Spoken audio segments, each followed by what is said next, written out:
Golden Freddy, f off. That was not Golden Freddy, f off. All right. Oh! No, he's real! He's real!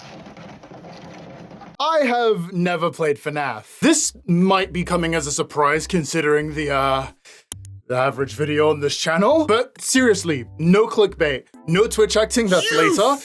Up until this stream, I have never played FNAF or interacted with any discussions around the franchise. My friends would try and explain the lore to me and I would literally just go numb. The only thing I knew about FNAF was this William Afton guy kidnapping kids and shoving them in animatronics, him being the Pappo guy, and the Bite of 87 being this massive meme in the fan base? Where's the Markiplier video of the Bite of 87? It's not like I didn't know FNAF existed either. 7-year-old me was very aware of FNAF. I just didn't care, which was insane because I was literally the target demo for FNAF. I'm neurodivergent as fuck. In the 2010s, Undertale, Minecraft, and FNAF were like the big three for children with autism. And for whatever reason, I just wasn't into it. I guess 7-year-old me was above mascot horror or something. 20-year-old me, however, oh my god, I'm 20 years old. 20-year-old me, however, I knew I needed to at least attempt to play one of the biggest games released during my childhood. But I wanted to do it with a little twist. I wanted to see if I could beat these games without a guide and also see if I could understand the lore of each game without watching any videos on the franchise. So mostly MatPat videos. Also only main stuff. So no FNAF World or the books because I was not about to read. Wait, how many books are there? Holy shit! Revenant, Phasgoo, never heard of them. Deadass, it was just the first thing that came up when I searched for stuff mentioned in the books. I doubt any of them will be important. Anyway, I'll be playing these 6 games, so let's get into it. Yeah, I remember, okay, this is like serious question. I don't know if this was fully, was it ever fully confirmed if the nightmares are hallucinations or if they're like FNAF? Do you want me to tell you the full, because you need the fucking books to realize Our story obviously starts in 2014, the early 2000s. Not 2014, you fucking idiot. Cawthon had been developing games for about 2 decades, all failing to connect with a large audience or ending up like his game Chipper & Sons Lumber Company, which faced heavy criticism for the characters in said game feeling very robotic in their dialogue and movements. Something akin to animatronics or something. The failure and bashing of Chipper & Sons almost made Scott give up on game development, but he did something that I personally find really inspiring and turned a perceived flaw with Chipper & Sons into its greatest strength. If critics thought his models looked scary and uncanny before, then he'd create something even scarier. Five Nights at Freddy's released on the 8th of August 2014, or August 8th, if your entire continent writes the dates wrong. This game had a very unique gameplay loop that let it stand out from the rest of the other major horror games that were releasing during this time. While your Resident Evils or Silent Hills usually kept the player moving around and on their feet, you were totally stationary in this one room. Before the events of the game, you took up a nighttime security job to watch over a pizzeria that was far past its prime, due to an unfortunate event that made a kid lose their frontal lobe? Jesus. Also, a bunch of kids went missing, but whatever. The phone guy here is all the help you're gonna get until you finish your shift. And honestly, he isn't that big of a help anyway. The only thing you should be focusing on is something he said about the animatronics getting a little quirky at night. A sentence that made me pog during my first playthrough of this game. Everything good? Is he gonna say the quirky thing? But there's really nothing to worry about. The animatronic characters here do get a bit quirky. Yo, he said the thing! Ha ha ha. That was a good clip. All right, let's see what's going on in the pizzeria. Oh, Jesus Christ! By quirky at night, phone guy meant to say that these dudes are trying to murder you. During your time playing FNAF 1, you have to face off against 2 animatronics. Bonnie, and Chica. But unlike other horror games, you have no weapons to defend yourself with. All you can do is check this place's cameras while the other two gradually make it closer to your room, which is where the game's most important mechanics come into play. Firstly, your lights to check if these animatronics are by your door, which perfectly segues into the second mechanic. When these dudes are by your door, close it. Obviously. I mean, what the fuck else are you gonna do, shoot them? The fundamental rule you have to understand here is to check your left and right sides with the lights. If you see an animatronic, close them until they leave, which can be signified by their shadows disappearing when you turn the lights on again. It's pretty straightforward, right? You just gotta keep an eye on how close Chica and Bonnie are to getting into your room. Chica has a set movement pattern, walking from room to room, and Bonnie can bloody teleport, which cost me a few runs. Honestly, Bonnie is kind of just an annoying turd. I fucking hate Bonnie. So that's what you'll be dealing with for the next 5 nights. During your time playing FNAF 1, you have to face off against 3 animatronics. Bonnie, Chica, and Foxy. Foxy works completely differently to any other animatronic. Unlike Chica and Bonnie, who only really become threats at your door, Foxy will gradually start leaving his special little stage, and once he's fully brushed past these curtains, he fucking beelines it to your room, and the only way you're able to fend him off by that point is by closing the door. This presents its own problem. Each time Foxy does this, you lose a shit ton of power, and if you run out, it's an instant game over. There is counterplay, thankfully. If you're using the cameras, then Foxy can't progress, which is huge. So we've got a new game plan. Stare down Foxy like he owes you money and periodically check doors to make sure the other two don't get you. It'll take a minute, but once you get this down, you'll start burning through these nights like it's nothing. Even though I am trivializing the hell out of this game, I want to clarify that when I was playing it, I was shaking in my boots. This game has an incredible atmosphere. All you have in the background is this fan and maybe some vent noises. Oh, and I guess it's laugh too, that's new. I think it's a really major aspect of why FNAF works. If everything was saturated and you were able to see everything super clearly, then I wouldn't be put on edge the way I was the second I started playing FNAF. Hell, even the jump scares in this game work on 3 separate levels to scare someone. And I wanted to highlight that aspect, especially because I'm someone who doesn't usually react to these moments in other games and movies. I just want to quickly check the cameras to make sure Foxy isn't gonna jump me, and okay, never mind! During your time playing FNAF 1, you have to face off against 4 animatronics. Jesus Christ. Freddy Fazbear has a very unique mechanic where he doesn't become active until the final night. His movements are the exact same every single time. Once he gets to the right side of your room, he will literally never leave. And just like Chica and Bonnie, his jump scare activates the second you put your camera down too. You know, the only way to stop Foxy. Also, he doesn't show up on the lights either. The only way you can stop Freddy is by having your camera locked into the room he's currently in, as he can't get you while you're looking at him. Check Foxy during that time, switch your camera back to Freddy. I mess this up a lot of times. And then check both your left and right sides. Oh, also, the animatronics run on an RNG/tick-based system, so every tick, there's a chance they do something or nothing at all. So there's no way to really time their movements. Also, remember how I said running out of power was an instant game over? Yep, that's also Freddy. This game becomes a routine-based nightmare by the final night. And before I was rudely interrupted, I was explaining why I think this was so effective in scaring me. Someone who is like a nonchalant guy all the time. FNAF's jump scares can happen at any point in the night, and a lot of them are triggered by you doing important stuff you can't ignore, like, I don't know, looking at cameras. You do that a lot, by the way. It's literally your main lifeline. So you do this dozens of times while playing, and then suddenly, something goes wrong. Yeah, it spooks you a little, but as long as you stay on your toes, it'll never happen again.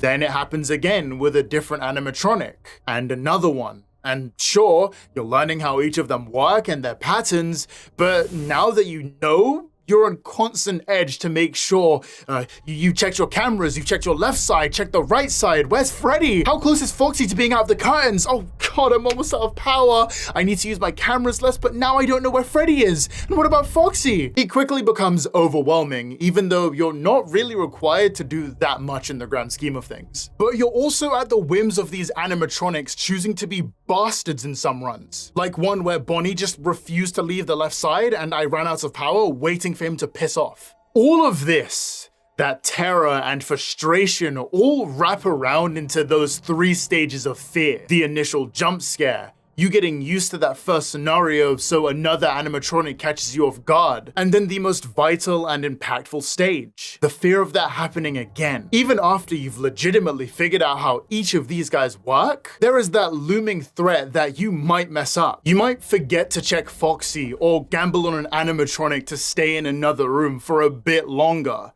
and you agonize over that. Your brain remembers that feeling and is desperately flooding your body with adrenaline to lock in so you don't feel that way again. So then Pavlov's dog, please, I swear this makes sense for the video. Pavlov's dog is the standard for any study into conditioning, along with one of those pigeon ones. I don't remember, I just stole that one from a Super Eye Patch Wolf video. Anyway, Pavlov taught his dog to associate dinner time with the ringing of a bell. So even when Pavlov rang the bell with no food in sight, his dog's mouth would still salivate. Now, I will add that this study only really worked on dogs and babies, and I'm a grown human adult, apparently. But the feelings are still there. Replace the bell with playing the video game and salivating with me being a scaredy cat. Night 5 of FNAF 1 was significantly harder than any of the previous ones. Even after I had everything figured out, this game was still beating my ass, dude. You see, I had played all of FNAF 1 on stream at this point and had been doing so for about 3 hours, most of which was dealing with this final night. I got unlucky a couple of times, but I'll be honest, this was a major skill issue. Also, the battery sucks. It sucks real bad. Even after knowing the most minute details of these guys, they were still beating my ass because I was that nervous. I was getting so close. One run had me die with just 1 FNAF hour left. I thought I was gonna be here forever, to be honest, until I was given a fucking bailout from God. I don't think I made it. I don't think I made it. I don't think I made it. I don't think I have enough time.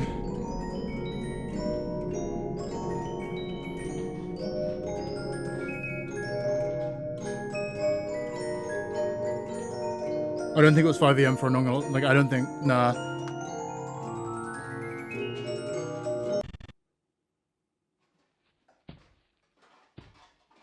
Not enough time.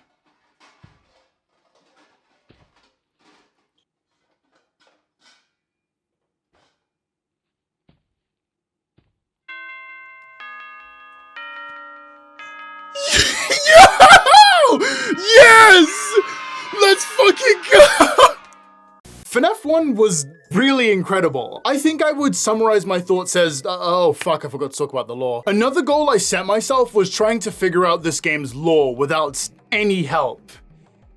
This did not last. But for now, I was still going blind and trying to make connections where I could and also follow along with the plot, and I have to say,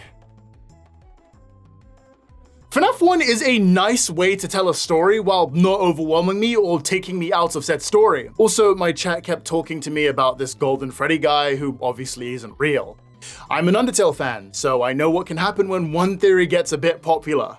Until I see definitive physical evidence, Golden Freddy is not real. All the exposition is diegetic and takes place at the start of each night with Phone Guy. Everything seems fine at first with him talking about the basic history of this pizzeria, but later on in the nights, Phone Guy dies. Hey, do me a favor. Maybe sometime you could check inside those suits in the back room. I'm gonna try to hold out until someone checks. Maybe it won't be so bad. I always wondered what was in all those empty heads back there. You know. Oh no. It's super straightforward, but still leaves enough aspects of the story in the dark to let people wonder. And oh boy, did people wonder. While I didn't watch any of these, simply typing in FNAF 1 theory gives you endless results. This game took off like a rocket. This 3-ish hour game had people micro-analyzing every single detail to get just a little bit of extra content for their theory.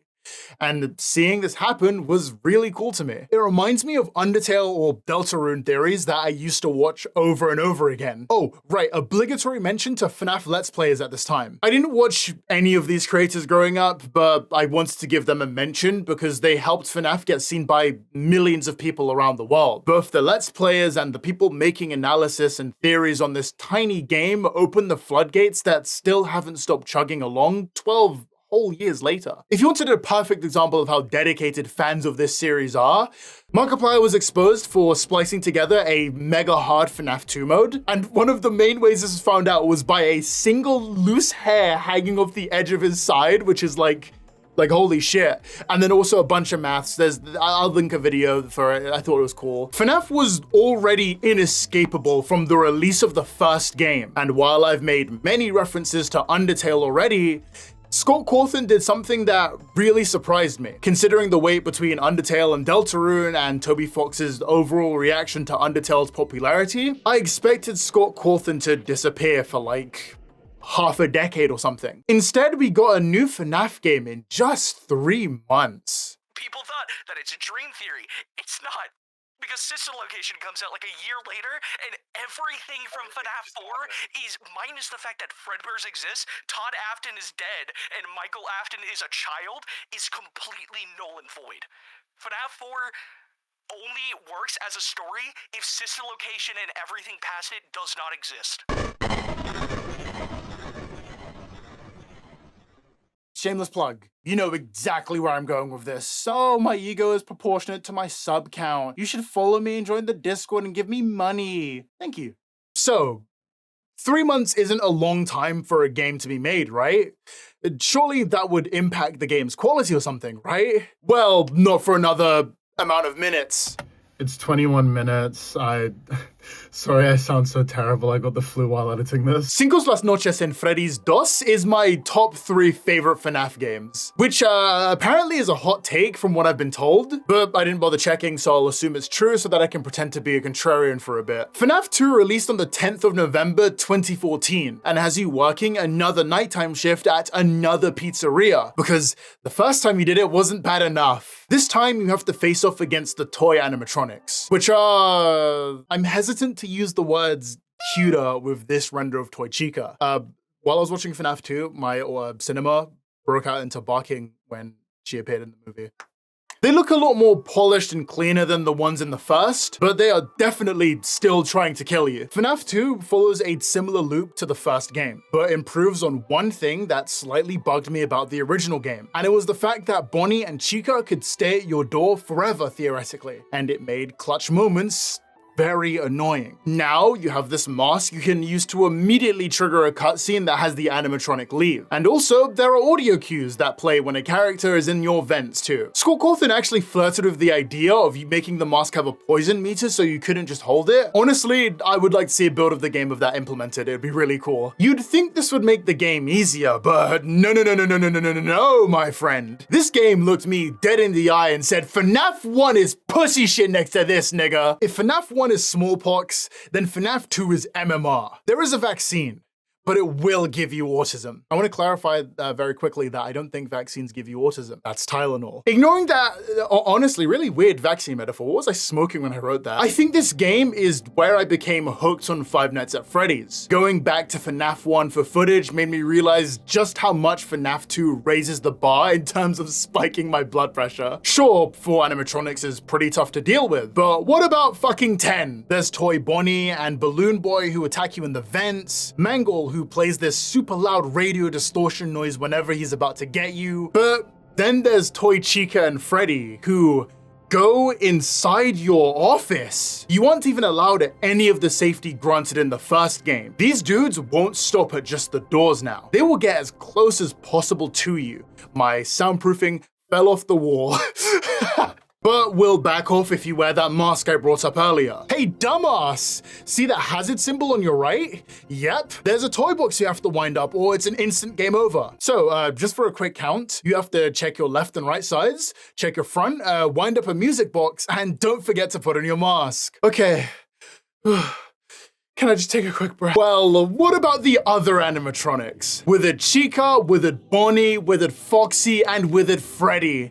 And guess what? They all have unique mechanics. Foxy appears in the front of your office and will not fuck off. The only way for you to deal with him is by basically making him have an epileptic fit. Blasting Foxy with your flashback stuns him long enough for you to do other tasks, and hopefully you can... No! I was too slow, I was too slow, I was too slow, I was too slow, it's fucked. It's over. You know, I did think this game was missing something. Quick time events. This caught me so off guard the first couple of times. Withered Bonnie, Chica, and Freddy all try to get into your room and will wait patiently for you to finish whatever business you have to attend to on the cans. And the second you put it down, you're given like a 1/10 of a second to react and put the mask back on. So just for a re-rundown, I thought it was pretty clever. Check the left sides, the right, use your flashlight 5 whole times, check the camera, wind up the music box, put your cams down. Put your mask back on! Check your left sides, oop, radio noises, put the mask on, check your right, have you checked the music box? Mask, mask, mask! You would think I would hate this, especially considering how badly FNAF 1 cooked me, but genuinely, I friggin' love this. Firstly, the battery in this game is way better.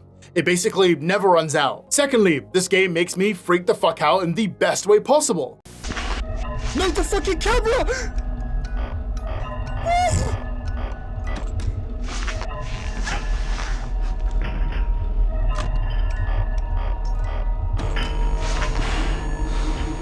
They're trying to fuck me. They're trying to fuck me. Oh my god. As long as you don't mishear something in the vents, constantly stun Foxy, wind up your music box, and have good reaction times. I have like a bazillion combined hours and rivals in Overwatch, so I was having a fucking blast in this game. Wait, I'm out of power. Fuck! So, you know how I said that you never run out of battery in this game? Yeah, so maybe I stopped checking my battery and was about to die. Enter the last 3 runs of this game coming down to me not using that damned battery so much. Wait, I'm out of power. Fuck!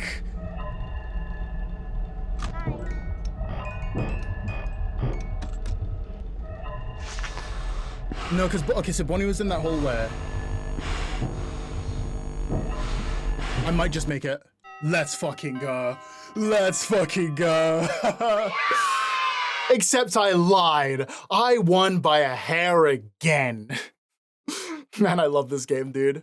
I don't really care about review scores. Being a Better Call Saul and Sonic fan will do that to you, but I was genuinely surprised by the average take about this game on the internet. When I saw these reviews, I swear to God, I hit the Homelander for like 3 minutes. A common take people had was the game being overwhelming or too hard, and I never got this. Out of every game, this one felt the most understandable aside from the first game. When these reviews came out, there wasn't any other game available, so I guess people didn't have other nightmares to compare it to. What did I just say? That's gotta be it. Either that or I'm like cracked or something. Probably the second one. Also, have you noticed how Phone Guy is talking to you on the phone? Oh, and he's alive?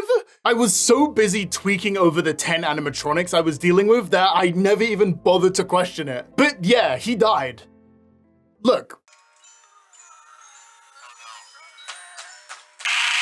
You hear that? He's definitely dead. The entire vibe of this game is totally different as well. The restaurant is so much cleaner, and these toy animatronics are also spotless. They have none of the tear from the first game's group.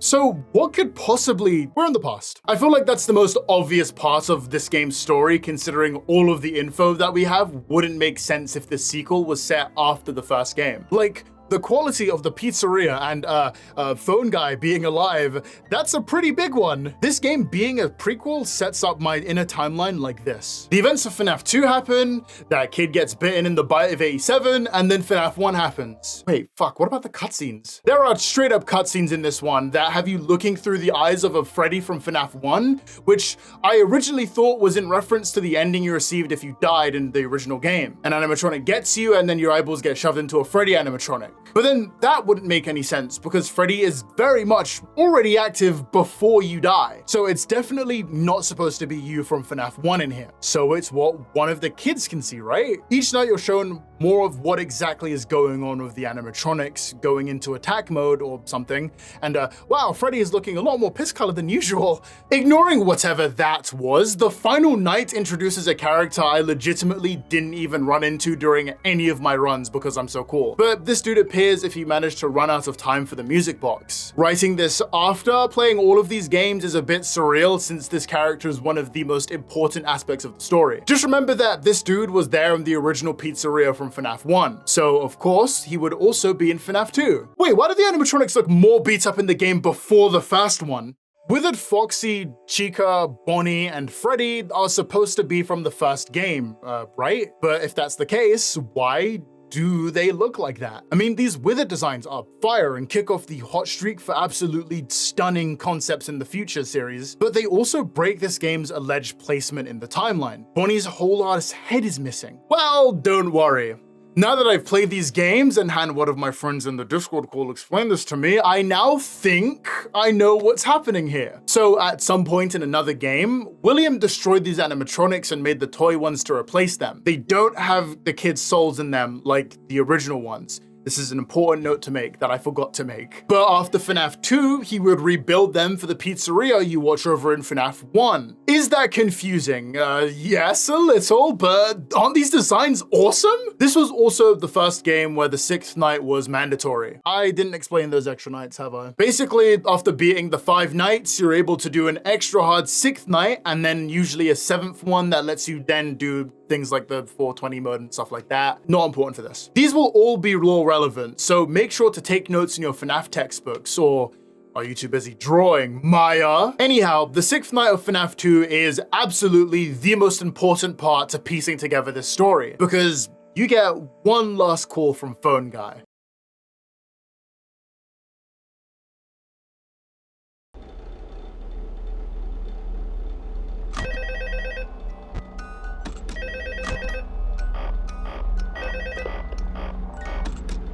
Hello.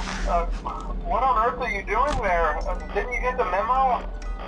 The place is closed down, at least for a while. Someone used one of the suits. We had a spare in the back, a yellow one. Someone used it. Now none of them are acting right. Listen, just finish your shift. It's safer than trying to leave in the middle of the night. We have one more event scheduled for tomorrow, a birthday. You'll be on day shift. Wear your uniform. Stay close to the animatronics and make sure they don't hurt anyone, okay? For now, just make it through the night. When the place eventually opens again, I'll probably take the night shift myself. Okay, good night and good luck. He talks about someone using a spare yellow animatronic suit, which caused all of them to stop acting right. He also brings up this birthday party that you're supposed to help host tomorrow. He then talks about the day this place reopens and how you probably work the night shift. Oh, buddy, I'd stop you if I could. Then there's also the mini games of FNAF 2, which I totally played on my first attempt of these games. If night 6 is required, then these are also for the same reason. They show the first appearance of the purple guy who is William Afton. Whoa, I can tell you're shocked. But what if I told you that these minigames also reveal secrets about how all of the kids got turned into animatronics and died? Unironically, this scene does not become important until 4 games later. At this point, FNAF's lore was growing more and more vast, with the focus clearly building to the day that this pizzeria had to close down and what really happened that day. The lore that was originally provided by Phone Guy was expanded with flashbacks and secret details and extra modes after beating the games. Lore that would become extremely important for the next game in this franchise. We're moving on. Every time. I've been writing all of this shit down for what? Exactly! Because it's Exactly! No, but like, I'm trying to piece together the story, but it's literally impossible. Everything you've been told is a fucking lie!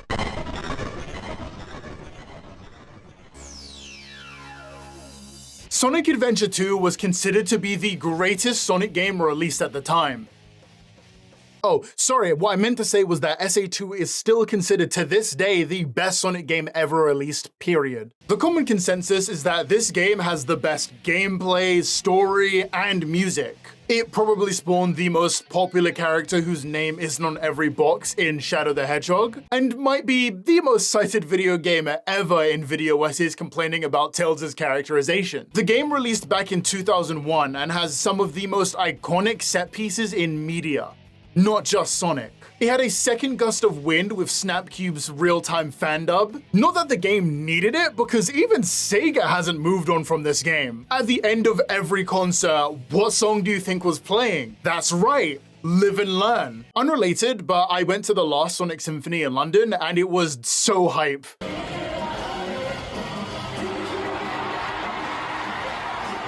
You're probably asking how any of this is relevant to FNAF, and more specifically FNAF 3. Well, other than wanting to yap about my very first hyperfixation, FNAF 3 and SA2 have the exact same reputation in the fanbase. It's everyone's favorite game for all of the same reasons. Like, let's think about it, you know, the music, the story, the child murder, it's the same game basically. It does make sense though. FNAF 3 was supposed to be the finale of a franchise that inspired a million different discussions on said franchise. If it sucks, then FNAF would have gone down in infamy for having a terrible final entry, like Spider-Man or something. But those people are wrong anyway. Spider-Man 3 is the best in the trilogy by a country mile. FNAF 3 is the final chapter for this story, and because of that, there was a larger focus on wrapping up loose ends in the lore, as seen with the antagonist of this game and the mini-games you have the chance to do every single night. FNAF 3 is unique because it attempts to answer questions that a lot of fans were asking at the time, like,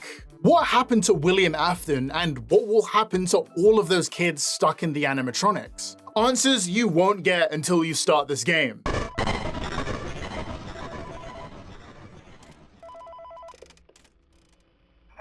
glad you came back for another night. We aren't in the 80s anymore, and because of that, we're working at this facility for a totally different reason than the last two times. Due to the pizzeria's infamy for its ties to multiple children dying, someone has decided to create a horror attraction, grabbing anything they can find from that original pizzeria to make the experience more authentic. The person on the phone talks about having found a real-life animatronic. Anyway, I wonder who it's gonna be. Freddy? I mean, that'd be kind of obvious. Maybe Chica? Bonnie? Who the fuck is that guy? Considering the second game's massive spike in animatronics and stuff you had to worry about, I assumed this game was gonna do shit like 50 animatronics are coming for you, your battery lost 5 seconds and good luck. But there's only one guy. FNAF 3 is the biggest departure from the OG game by far, but still has a lot of familiar aspects, so you aren't totally blind. You have the biggest camera system so far with 10 different POVs you can flip between, and a vent system as well, like in Among Us. Springtrap, this is Springtrap by the way, will constantly make his way towards you, and the cameras allow you to figure out where he is at any point. He will always book it to your room, and the only way to stop him from making it there is with this auditory distraction that will always pull him back into a previous room. If he manages to get into specific rooms, he can enter a vent, one of which leads directly to your room. And he will use it, trust me! Because he can only go to 2 separate places from there. What? Wait, how did he get to my room so fast? You're able to flush him out by closing those vents, which is similar to the doors in the first game. Speaking of, the world's shittiest battery has been replaced with the world's shittiest PC. At certain points, your audio, video, or ventilation systems will malfunction and you will have to reboot them. Failure to do so can have you lose the ability to distract Springtrap, which is bad. You can lose your ability to see Springtrap, which is terrible. And the worst case scenario is losing your ability to breathe, because you only have a few seconds before it's an immediate game over. Multiple of these failures can happen at the same time, and trying to reboot more than one at a time is significantly longer than doing just one. So the loop is pretty simple. Keep Springtrap distracted and away from the vents while dealing with a PC on the verge of exploding. It seems very easy, but also a lot harder to do in actual gameplay, mainly because Springtrap is putting up Flash level speeds when he's in a vent. left. One mistimed reboot and you're cooked. I quite enjoy that loop. Yeah. Hello? He's going to. I'm gonna make sure he. Fuck this. Except, fuck you. Fuck everyone. And what about phantoms? Have you ever heard of phantoms? Do you want to know what they do? Specific actions you do will trigger them to jump scare you. And if they do, they cause some type of failure, which is just an amazing mechanic. Looking at specific cameras can trigger Puppet to jump scare you and shut down every piece of your hardware. Don't even bother trying to reboot anything, by the way. Springtrap is already in your room and jump scaring you. I fucking hate Springtrap.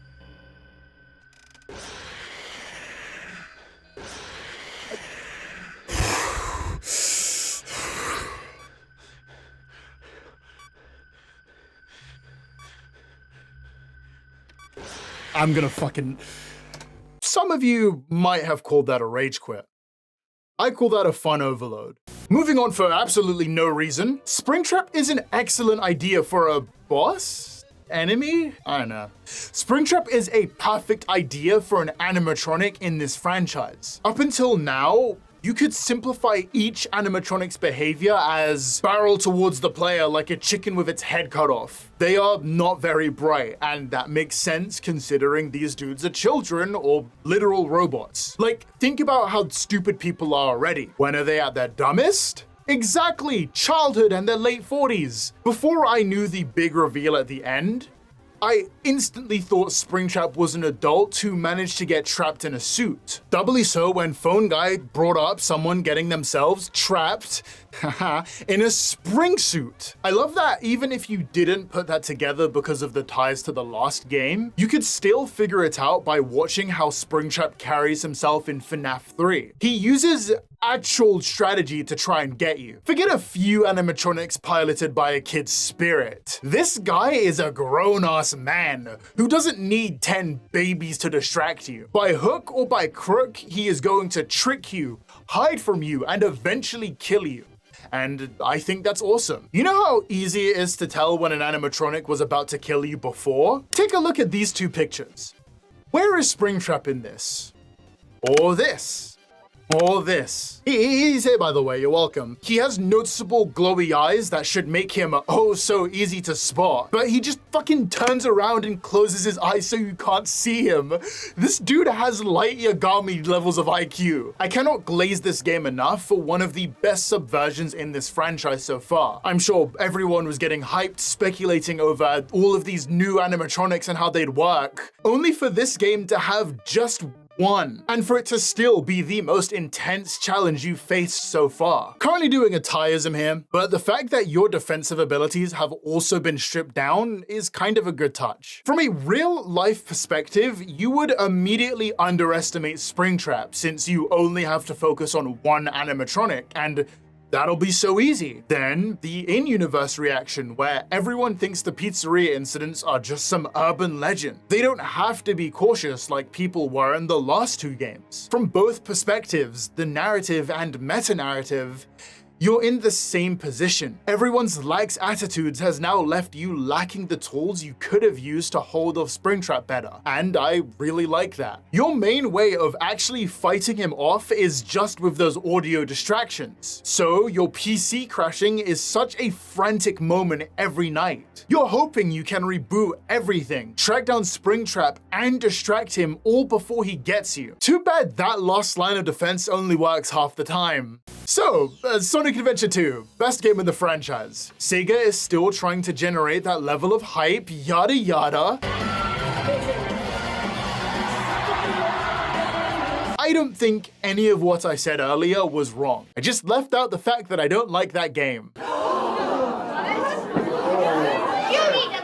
I think a lot of my opinions come from the fact that I played the game as a kid and had an absolutely awful time. Then tried it again when I was like 17 and just thought Kid Me was based. I play Sonic the Hedgehog for the story and the music, but mainly the speed. And most of SA2 has you playing as other people whose gameplay is far less fun, or in Knuckles and Rouge's case, Gameplay that makes me want to die. It's been a huge issue I've had with most Sonic games where they are clearly padding the runtime of the game with the sections they add, which wouldn't bother me if they were fun, but they typically never are. SA2 being as massive as it is in the fan base means every few months or so, I will have to go on a tirade about how I don't like SA2 like I am now. FNAF 3 sits in the same boat for me, where I like everything except the gameplay, which is what makes it so hard to write off. Normally I could just say, oh well, it's not for me and move on, but this is required. It is such a good story and one of the best in the franchise. You can't skip it. The lore that is added is so fucking cool. Springtrap is cool. But this game pisses me off, Robert. It's pissing me off. My main form of frustration comes from the Phantoms, who completely fuck over runs. I would have Springtrap bloody jailed, and then oops, puppet jump scare, and then now he beelines over to me and kills me. I lost dozens of runs due to this. I was under the impression that each Phantom was RNG based, which led to a death spiral of me actually going postal for about an hour and a half. Turns out I was wrong for the most part. Most of the Phantoms have ways to stop them from ruining your runs, except Foxy, who is entirely RNG based. You can't do anything to stop him and you will lose everything on a coin flip. Oh, did I mention that Springtrap can also ignore the audio cues? Yep, for a 1 in 7 chance to just A you. I know the other games also have RNG elements, but this is legit the only way to stop this guy, and he has a 14% chance to burn down all of your careful planning and fuck you over anyway. Those chances get higher when you consider Foxy is also a looming presence. This made the final night miserable for me, constantly dying with what is easily the worst jump scare in the franchise. Bro, he's just looking at me. What are we doing? This was the first game I had to fully use a guide to help me beat, and after memorizing everything, I immediately lost that run to the 1 in 7 chance, and actually almost transcended to another plane of existence. Hey, at least the lore was good.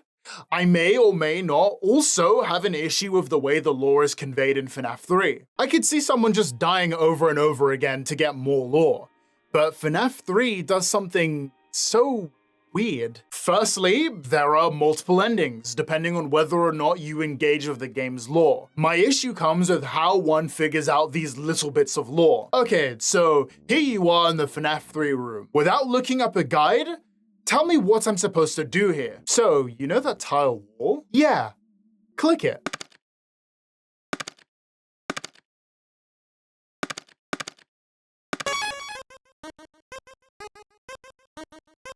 It's a numpad. Anyone who is about to tell me that they found this out on their own is a liar, and you will be judged by Minus. And this is one of the 5 very specific things you need to do to get that good ending. On night 2, you must find a Balloon Boy picture and click on it 2 times, which loads you into a minigame. It's straightforward.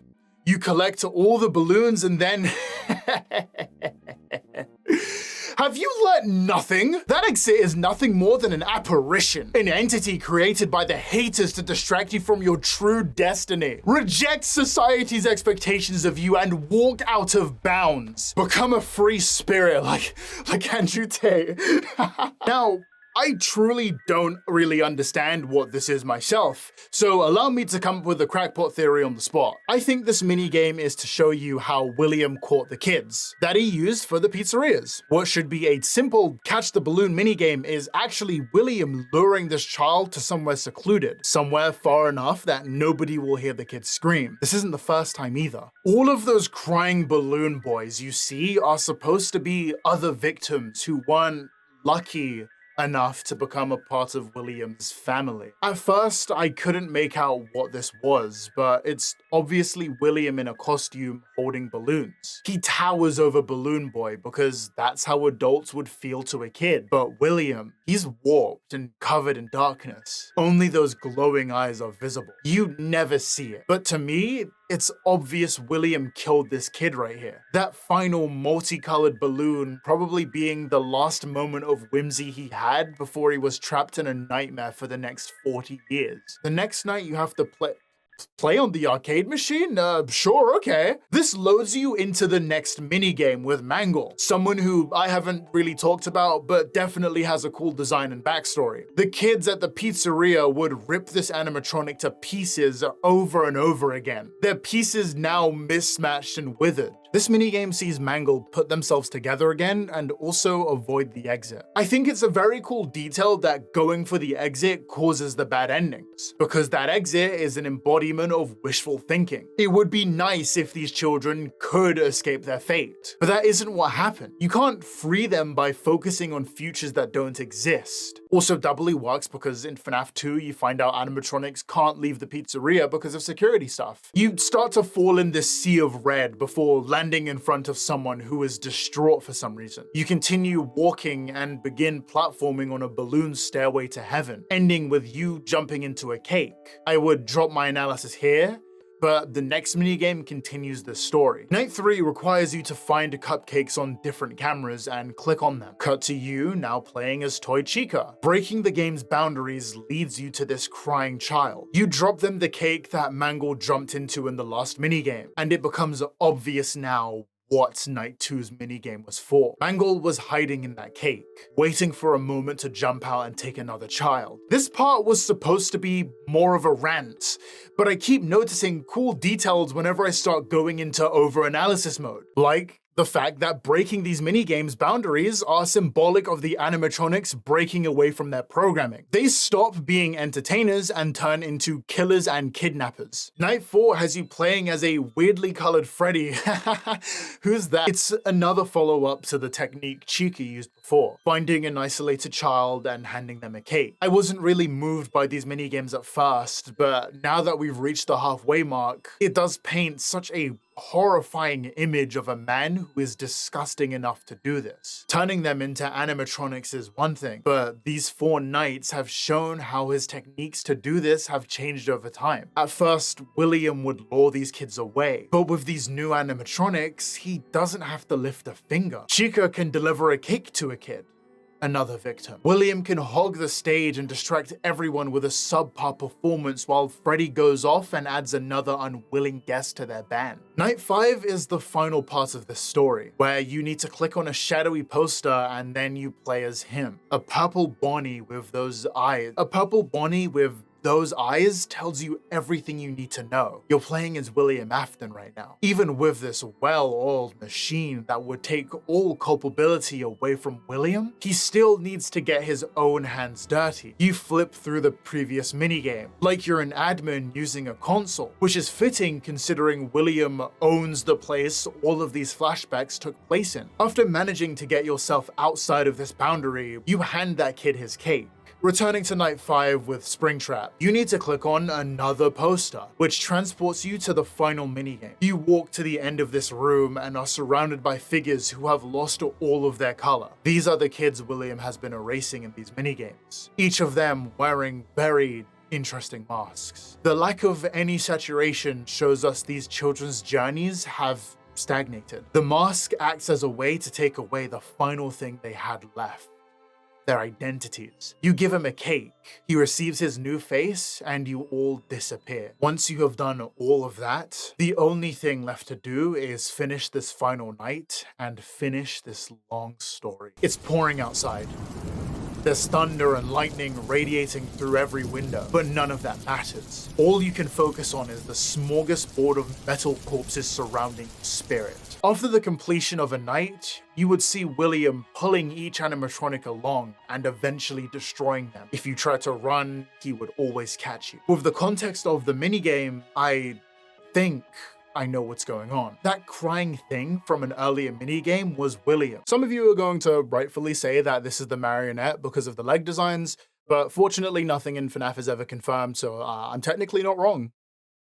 He was crying at what he created. With every other kid, he made them flatline and then moved on to the next. But for some reason, For some unfortunate, horrible reason, one of their souls managed to latch onto an animatronic, then another, and another, and another. William couldn't cope with what he had done and tried to destroy them, like a father guiding his children into the slaughterhouse. I'm sure some people think this puts William into a slightly sympathetic light, or as sympathetic a light someone who killed children could be, but I disagree. I think these glimpses into this man illuminates a dark aspect that a lot of people have to face in their real lives. Adults should be doing everything in their power to ensure a good future, not just for their kids, but for the next generation as a whole. Adults should be guardians, protectors, who give these children the ability to grow and break through any limitation that held the previous generation back. And unfortunately,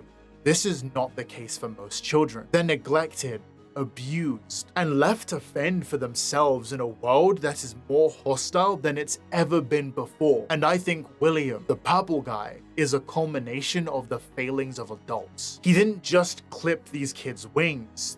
That would imply they could recover. No. He meticulously plucked away every single feather to ensure they would never be able to fly away, all while wearing this uncanny smile. There wasn't a moment he didn't take delight in what he was doing. Those tears aren't for his guilt or what he created, but his childlike temper tantrum at the consequences of his actions coming back to haunt him. William Afton in this game has all of his mystique stripped away to reveal a pitiful man, one who takes joy in preying on targets much weaker than himself. Targets who probably couldn't even fight back. He turns his victims into nothing but performers in his homicidal theater. Just like the masks all the children had, this pizzeria, this entrepreneur trying to make kids smile is just that. A mask. A front to hide a cowardly man who believes he is above consequences. This final long night is the reality check that was long overdue. Rain, thunder, lightning, a smorgasbord of metal corpses, the spirits that once housed them, and a thing pretending to be a man, horrified at the undead embodiment of his sins staring him in the face. After trying to end their lives, after tearing them apart, they still haunt him. He panics. He lunges for one of those replacement suits to scare these damned souls. He finally stops pretending to be human and scurries back into pretend, no longer wearing the mask of an entertainer or a businessman, but the mask of someone who is still in control of the situation, someone who still has power over these children. His fate was sealed. He was sealed the moment he tried to hide from the result of his actions.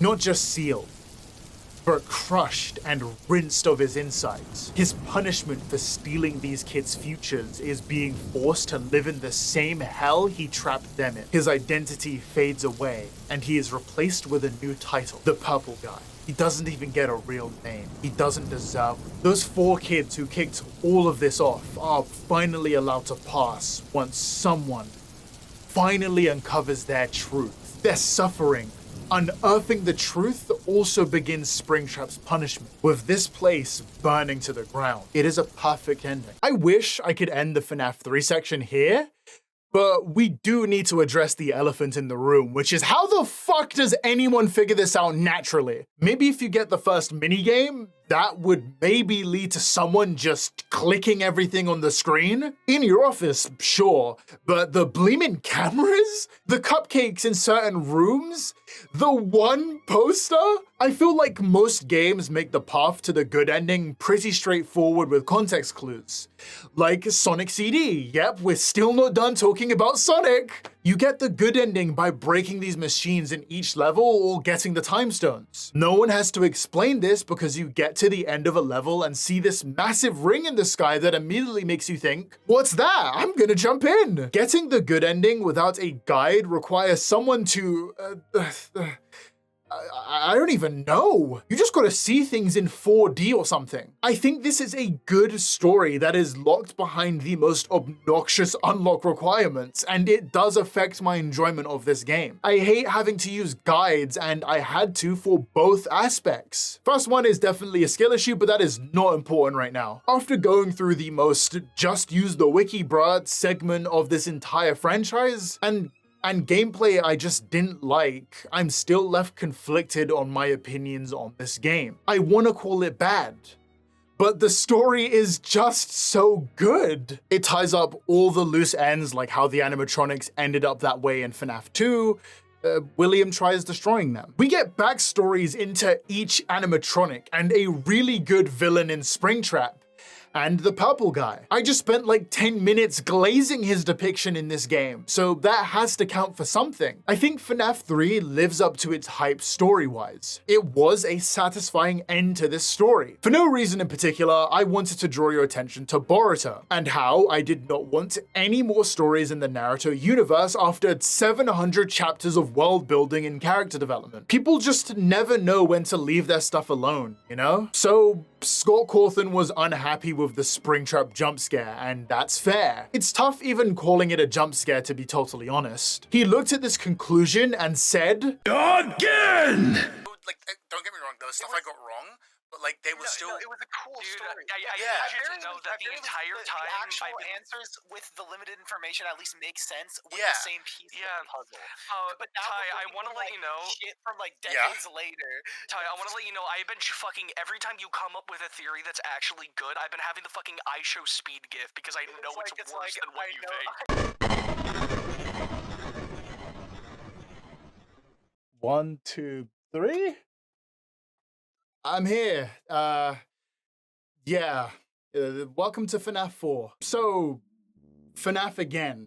Yep, again. FNAF 4 is the final chapter for this story, but for real this time, pinky promise. I briefly brought this up, but the main reason for FNAF 4 was Scott being unhappy with the last game's jump scares, which is fair. Springtrap's jump scare was not good. You know, even though I may have, you know, in some, you know, alternate life, may have left the series alone at 3, people were not happy with the jump scare, and it's kind of as simple as that. People weren't happy with the jump scare of Springtrap, and that really bothered me. Even with the story wrapping up in a satisfying way, this new game felt like another Undertaker match after his streak was broken. He wanted that perfect cowboy ending, and none of those matches lived up to anyone's expectations, and it just got depressing to watch. The reception Scott received regarding the jump scares was the closest he ever got to the reviews of Chipper and Sons. I was worried that that would cause Scott to enter a death spiral where he'd keep releasing games desperately trying to reach the same peaks as FNAF 1 and 2. But in typical Scott fashion,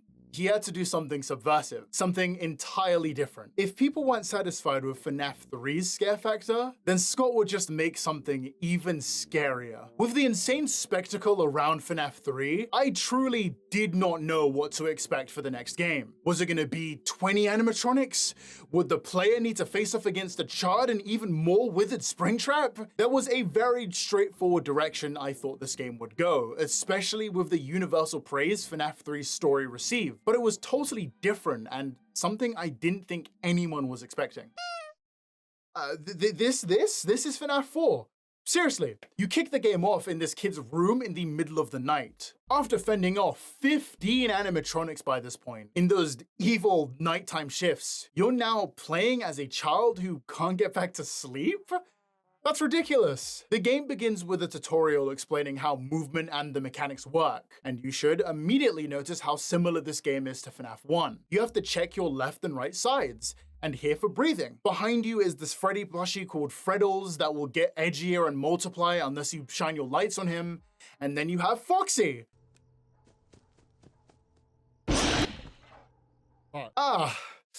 Somehow this dude finds a new way to scare me out of my shoes. You gotta close the doors Foxy peeks out of to turn him into a marketable plushie. Don't turn me into a marketable plushie. Actually feel a lot better now. Thanks. I may or may not have put that on my throne if someone wants to get me that for Christmas. Thank you. Don't do that. This intro did nothing to get me excited for this game. Whereas FNAF 2 was like FNAF 1 on crack, FNAF 4 is a lot more faithful to the core gameplay from the first game, and I thought that would make this game a bit boring. Then I played the game. Saying this game is too similar to FNAF is doing a major disservice to what I would consider my favorite game in the whole series. Sure, a lot of the game is running between the left and right doors, and I really wish they added some kind of way to go between the doors, but the two things that save this game is the narrative and these jump scares. FNAF 4 has a mechanic that has always been a part of the franchise, but now works as a fundamental mechanic, and that is audio cues. You can hear when Chica is in the kitchen downstairs, but more importantly, it's the only way to stop yourself from getting jump scared from an intruder in your halls. When you're by a door, you can flash your lights to scare them away. You can flash your lights as long as you don't hear breathing. If you do, then you have to instantly close the door and wait until you hear the animatronic walk away. Turning on your flashlight in this situation causes an instant game over. And the breathing is so I really can't swear for this section, can I? The breathing is so freaking quiet. Unless you have your headphone volume turned all the way up, you will miss these audio cues like I did a few dozen times. I did check the reviews for this game because I definitely knew people would have an issue with this kind of dynamic, but I get such a masochistic kick out of it. The only way to beat this game is to listen to the mondo quiet cues, and if you frick them up, then an animatronic friggin' roars into your ears. This is the best 50-50 I've seen in years. What? I'm not sure you would get what I'm about to say, but very specific loud noises don't just scare me, but also leave me like super shaken for like 20 minutes. I'm probably describing something very normal actually. Anyhow, it kept me on edge the whole time, which was a feeling I hadn't properly felt since the first game. Scott by this point was a far better developer than 2. FNAF 1 only dropped 2 years before this one. Whoa, this dude is fucking quick. Look at these awesome nightmare animatronics. Aren't they cool? In another world, I would have hated these designs, but because of the narrative of this game, the design wraps around into being metal as hell. You are playing as a kid who is no older than 7 and has really weird room taste. A door on both sides, bro? What is wrong with you? In this kid's room, you have to flash your light through the halls to make sure everything was okay. You gotta lock your closets to make sure Foxy turns into a plushie and shine a light on another plushie to stop its scarier and edgier clones from screaming at you. The animatronics themselves have so many spikes and edges that it's fucking comical, and exactly what a kid would think when they're scared and alone in the middle of the night. If it wasn't clear by now, these animatronics definitely aren't real. They are a kid's imagination stemming from trauma that is elaborated on with each night. We get flashback to this kid's life and we see that they're terrified by the animatronics in the pizzeria. But then why do they have all of this merch? To me, this probably suggests that the kid used to be a fan before something happened. Either that or his parents are dicks. Either way, a kid would definitely add these kind of details to something they've associated fear with. What's really interesting with these flashbacks 5 days until what? Well, it's a birthday party. One that has been mentioned in previous games. One that is the year 0 for this game's timeline. We're gonna see the Bive A7. I'm so excited! This game perfectly captures what it would be like for a kid whose imagination has gotten the better of them super late at night. As someone who used to be afraid of the dark and basically everything that seemed even remotely real in movies, I get it. Both the difficulty and the story of this entire game is fully diegetic as well. The story we see glimpses of every night could be this kid dreaming before being scared so badly they wake up. As we move closer towards that big day where everything went wrong, the animatronics get more aggressive because the child is getting more and more anxious with every revealing moment. Even the way you beat the game makes you feel like a kid. You have to count to 10, run to both sides, use every audio cue to give you an advantage, and repeat. If you had a basement growing up, look at me showing my privilege. If you had a basement growing up and ever had to go down there during the night, you can relate to this feeling too. Counting down to hype yourself up into going down there just to face off against those monsters. Sure, you'll struggle, There'll even be a glitch that only happens if you share your screen on Discord where you freeze and get killed. But then it doesn't show up on OBS, so you look crazy, but you will start to make it through these nights, beating that trauma and finally making it to the final night. A measly 6 hours stands between you and putting an end to this story, for real this time. I should also mention the fact that you can skip 2 hours if you catch a Springtrap plushie before each night, which is awesome. This was also a big moment for me because I realized I was getting better at these games. After taking 4 hours to beat FNAF 1, I was beating these games in around 90 minutes. 3 was a massive exception to that, however. I hadn't felt this sure of myself for a 5th night since FNAF 2. Just 2 hours to go. What the fuck was that? What? So this wasn't staged or exaggerated. This dude legitimately scared the fuck out of me, and I was very lucky enough to get my reaction. Five Nights at Freddy's 4 totally flips the script and does what I wanted Springtrap to do in the last game. 1v1 me. Nightmare Fredbear replaces the other animatronics in one of the coolest set pieces in the series. You have to listen to his footsteps and scare him away from the halls, but he can also teleport into your room with a single laugh, and you have to shoo him off again with familiar mechanics. Should be an easy night, right? Well, Nightmare Fredbear also trips you up with fake laughs and footsteps, and if you misstep once, then it's cooked. This really helped restore my faith in the idea that FNAF 3 was a miss amongst bangers. I really love this night and adore Nightmare Fredbear's design. All the sharp teeth around his body remind me of the Yu-Gi-Oh card. Evil hero, malicious edge, but multiply him by like 10. When 6 AM hit and I got a moment to be alone with my thoughts, I realized that this may be my favorite Five Nights at Freddy's game. Mixed review scores, oh my lord, have you people heard nothing? Whatever, everyone at least agrees that the lore we get at the end of this game made the release totally worth it. We finally get to see the final part of the story that we've been waiting to see. So, the story we've had each night is this child crying at basically everything. That's it, that's the whole lore. I'm kidding, obviously. Each night leading up to that kid's birthday party inflates that already huge FNAF story into a bigger one. The child's older brother picked on him quite a bit using the Foxy mask. This kid's dad really loved bringing him there even though he hated the place. His brother took his trolling a bit too far though, and decided to put the child's head inside of a Fredbear animatronic. And that's when it happened. Friends, we have finally reached the bit. One of the only things I knew about this franchise was this mother hecking bite, and we're finally here. So that finally clears up all the loose ends. Sorry, I'm getting a call. Hello? Pardon? The Bite of 87 is actually an event that takes place in FNAF 2. The minigame sections of FNAF 4 take place in 1983. On the TV in the Crying Child's house, there's a title card for a show that occasionally shows up called Fredbear and Friends 1983, and it's the first time the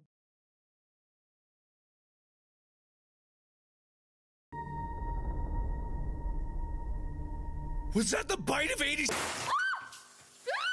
There's a few details that set this game in a totally different year, like certain parts of dialogue or sprites revealing a totally different year. So that's fine, but then there was also a now infamous stream that MatPat did after FNAF 4 release that unironically is required reading for me to make sense of what happens after this. So some Easter eggs in the game hint towards the child you play as being very sick. Not like, oh, teacher, I need to stay out of school for a few days sick, but more, teacher, I will not be attending school for the next few days because the doctors gave me a free trip to Disney World and also the Avengers appeared? Kind of sick. He also was the first one to come up with the idea that this game is all happening in this kid's imagination. Things hit the fan when Scott Cawthon actually started to live update his website responding to MatPat's theories, with the sentence, "What is seen in shadows is easily misunderstood in the mind of a child." Remember this. Anyhow, this eventually led to the idea that all of this was a dream. So like the least satisfying twist in all of media. There was also this box that said it wasn't time to open yet. I'm hoping it's opened up in one of the future games coming up. Honestly, I can make peace with this theory because I can just ignore it. Outside of the Bite of 80 edging that had no reason being here, I like this game. I think it finally fixed the issues Scott had with 3, so we can finally have that cowboy ending. There's more games on there. Five Nights at Freddy's Sister Location is the final entry into this franchise's story. Seriously, for real this time, I wouldn't lie to you twice, especially on the internet. I wanted to write this off on principle because the story was literally wrapped up by this point. There was nothing this game could do to convince me it wouldn't taint the original story, much like the fourth game. What honestly made me get excited to play this was hearing that it was a very disliked game in the franchise. I just adore being a contrarian, as seen by my hot takes about fucking Undertale. Seriously though, I was kind of hoping to find the aspects of this game everyone hated and put a positive spin on it like I did a chapter ago. Sister Location is a major turning point in the development of FNAF games. Even with all the issues I brought up with 3, I can say with full certainty that the first 4 FNAF games are at least trying to tell a connected story, while drip feeding you parts of the lore so eagle-eyed players can put everything together. They never really deviated from the style of gameplay that got the series popular either. FNAF 4 was supposed to be the finale of the games, but Scott dropped a trailer for this game and it looked pretty intense. More on that later. The gameplay style is gonna drastically change, and there's voice acting now? Okay, so there was before. Hello? Hello? But the animatronics have voice acting now, and it's good! I'll talk about each VA when they come up, because everyone puts in a shift for this game. The story also does something that is so difficult to do, which is introduce more lore. We find out about a totally different facility with a bunch of totally different animatronics who haven't been seen, with futuristic tech that would need to set this at least 50 years in the future from our current year. The first thing that happens in this game is a fully functioning AI having a chat with you instead of some phone guy Therian. One thing that also is something to be considered when adding new lore to a story is how it affects other events as well. Example, if this game was set around the same time as FNAF 2, that would make absolutely no sense. It's why, despite this game adding on to the stories of the last ones, it isn't just called FNAF 5, because it is supposed to be a story in the FNAF universe without being directly tied to those games. This is now commonplace in FNAF. It's a franchise ruled by spin-offs now, and it can all be tracked back to this game. Speaking of, I should probably get on with it instead of longing out this already too long video. Normally, I'd begin to talk about the gameplay loop and then do my funny reveal that there's another animatronic in the 5th night, no way! But this game has you doing something totally different each night, and it's pretty easy. Something that is instantly noticeable is that this entry is a lot more cinematic than the previous games. The problem with previous games is that you don't have to engage with the story if you don't really want to. But with each game having a stronger emphasis on that story, Scott has had to make segments that would have been optional before into mandatory elements you can't skip, so you aren't constantly asking what is happening every 5 seconds. The usual style of FNAF unfortunately limits how a story can be conveyed. If we had the old style of gameplay for this one, I think the story would have suffered. Take Sister Location and FNAF 1's first jump scares, for example. In FNAF 1, it comes from failing to monitor an animatronic, and then it jump scaring you while you're off guard. In Sister Location, you have to hold a piece of event to stop this eyeball thing from reaching you. If you fail to keep holding it, then you get jump scared. Both punish you for failing to complete a task, but the way it feels is very different. There's the shit your pants moment. wait, shit your pants? There's the piss your pants moment when someone like Chica pulls your cameras down and scares you. But in Sister Location, that moment comes when holding this little shield, and it starts getting pulled back while you're holding it. You get comfortable and then caught off guard when an animatronic takes advantage of that. It's different. Sister Location's approach is a lot slower, but I don't hate it. It's supposed to be a different type of game. The Sister Location wouldn't be like the main pizzeria. Have you gone to 2 different McDonald's and they look the exact same? Don't answer that, there probably is. If this was a game with a story I didn't care about, I would have hated this. But I am legitimately invested in the Five Nights at Freddy's soap opera developing in front of me, so a game feeling more like an interactive movie doesn't bother me this time. I feel like I shouldn't need to say this, but I will just in case. I'm not saying that if you don't like this gameplay, you're wrong. It's very much like a Telltale game or something like Dispatch, and that just isn't for everybody. However, I'm someone who really liked Dispatch, so this didn't bother me too much. Night 1 is a strong start for getting me immersed as well. You climb through a vent and get the rundown of what you think will be the next few nights here, checking your left, right, and front sides to see if the animatronics are all acting properly. If they aren't, you give them a little shock. This scene was pretty chilling for me because of the fact that we are shocking animatronics that probably have a kid's spirit in them, and the implications of that. This is another pizzeria that was probably overseen by William Afton and all of that junk. So we know what we're doing, especially with how cold our AI companion is. He doesn't care that we're probably hurting people. He doesn't even bother to wonder why animatronics need shock therapy when they don't do what they're supposed to do. But in the next night, you're introduced to the first person to have the slightest bit of compassion, Circus Baby. I don't recognize you. You are new. I remember this scenario, however. It's a strange thing to want to do, to come here. I'm curious what events would lead a person to want to spend their nights in a place like this. Willingly. Maybe curiosity, maybe ignorance. There is a space under the desk. Someone before you crafted it into a hiding place, and it worked for him. I recommend that you hurry, though. You will be safe there. Just try not to make eye contact. It will be over soon. They will lose interest. I could be reading too much into this, but I think this obvious tutorial serves a grander purpose of immediately putting all of your intrigue onto Circus Baby. For the first time ever, an animatronic has managed to maintain some sort of humanity. She can communicate with us and is able to show us sympathy, recalling a time this happened to someone else and going out of her way to help us not once, but many more times. It is such a great decision narratively to introduce our heartless AI companion, who my friends gaslit me about. There is no one. Yes, there is. Where? You have to type in ONE, you know? Oh, Christ. Okay. You got this. It seems that you had some trouble with the key. I thought. That was all you. That was all you. Oh, no. Oh, you gotta put up with that for the whole night. Yeah, it actually is like that for the rest of the game. Wait, was that unironically like my fault? Yeah. Along with another robot who has managed to hold onto our heart in some way. A talking animatronic is a first in the series, and makes Circus Baby instantly special. One thing I couldn't shake is a glaring question of why is she helping us? Every animatronic we've seen until now has been pretty adamant on wanting us dead.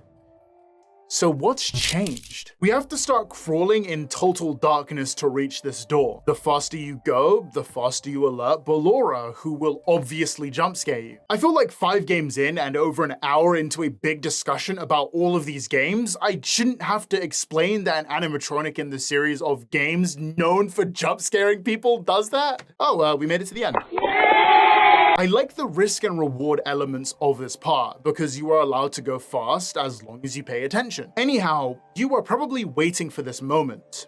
But the first night's task is incredibly boring. Funtime Freddy needs to be recalibrated, but every time you look away from the animatronic, he gradually goes over and tries to kill you. Visually speaking, this is very cool. This is the closest we've had to an animatronic moving in real time, without just having them move on screen. And the flashes being the way he returns back is super unsettling. The minigame is very easy though. It just takes a long time due to how quickly Funtime Freddy will aggro on you versus how fast your percentages reset. Night 3 is more of the same, but with an even cooler crawling section where you can use a camera to flash ahead of you to keep Foxy away from you. I may have purposely gotten myself killed and got reset back to the Funtime Freddy minigame. You also get to look inside of those animatronics' guts. I've said it before, but so far, I don't think Scott has missed with his design so far. It definitely isn't doing the same intended effect because I'm not really scared by these. I look at something like Springtrap and scream, OMG Riz! That makes me sound attracted to him, actually. I think they look cool. They are somehow both something I'd put on my shelf and something that also has hype moments and aura. Anyhow, you have to crawl back to finish your night, but then another first for the series happens. Yeah. So that was a scripted death. Was it? Yup. Welcome to the worst part of the entire fucking series. You get a scripted jump scare, and I'm not too sure how I feel about this. On the one hand, cinematic game. Therefore, I shouldn't be bothered that this happened. But on the other, I kinda wish you could avoid this stuff by simply being built different. Either way, you wake up to the coolest fourth night ever. You're inside the spring suit. You're inside the spring suit. You're inside the fucking spring suit. That's so cool. We know damn well what happens to people who get stuck in one of these. So you're instantly locked in to make sure you don't get spring trapped. I thought this night was really cool. It's that classic feeling of having a bucket of anxiety thrown on you all at once while being confined in a very unfortunate situation. I found out this section was literally double the time in the original builds, and I legitimately don't even know how anyone could possibly complete that version. Beating this 3-minute section took me nearly an hour. Let's fucking go! Let's fucking go! And I loved it. I know this was a major pain for everybody, but I don't know, man. I really liked it. Now to the things I didn't like about this section. So this game is clearly using what happened to Springtrap to convey the terrible situation you're in, right? So surely the jump scare would be you getting crushed inside one. Right? Like having the screen covered in a pool of your blood or something. But no, it's just the marionette from FNAF 2. That's kind of anticlimactic. Marionette doesn't even really make sense here. What does it have to do with the death of William Afton? Honestly, the jump scares were lacking super hard in general for this game. I wish I used a blood pressure monitor or something because mine would have been flat for most of this game. It's almost on the same level of FNAF 3 in terms of how little I was scared. The final night was also paced really weirdly. I'm pretty sure this was just a skill issue, but it took a very long time and wasn't helped by me having to do it twice because when people tell me not to do something, I just want to do it more. Circus Baby asks you to remove the bad part of her. All she's been doing is helping us. How could she possibly see herself as bad? I said it earlier, but Circus Baby is immediately interesting. While you've had to gather the backstories from the other kids, she is able to tell you her own story from her perspective. During night 3, Circus Baby recites a harrowing story of her time on stage. She was only allowed on stage for a single day, and not even near the other animatronics. She was in a tiny room on her own, with only a few kids coming in for seconds at a time. Some kids were scared and others enjoyed her songs. It was a pleasant day, but for some reason, she was always counting the children. She was acutely aware of how many kids were in the room at any time, and she had no clue why she cared. Her only interest should be entertaining these kids. 2, then 3. She was covered in glitter. She smelled like a birthday cake. 3, then 4, then 2. She can do something special. She can make ice cream. 4, then 3, then 2, then 1. There was this little girl standing all on her own, and suddenly Circus Baby was no longer herself. There was screaming for a moment, but it was stifled by the screams of all of those excited kids.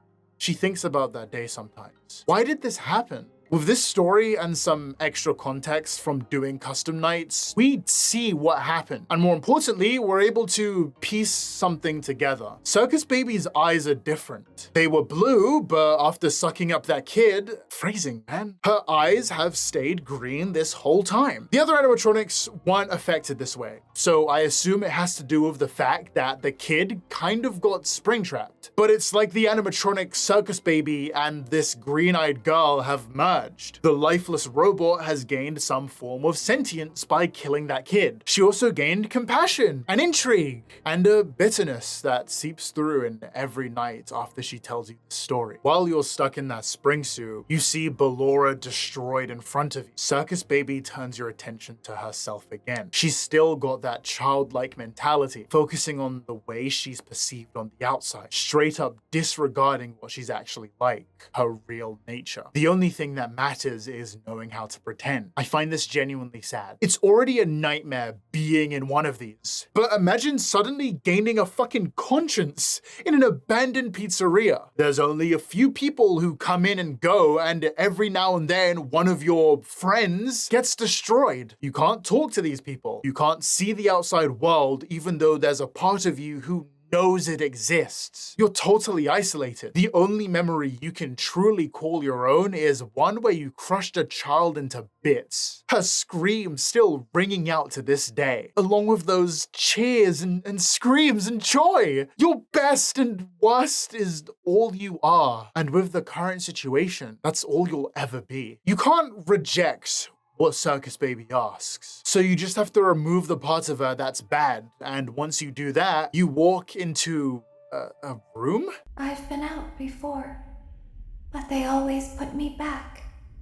They always put us back inside. There's nowhere for us to hide here. There is nowhere to go when we look like this. But if we looked like you, oh, they're then gonna we take could my hide. fucking. If we looked like you, Oh, hello. then we would have somewhere to go. The That's scooper only hurts for a moment. the ballerina one. Wait, they're gonna scoop me? They're gonna fucking scoop me!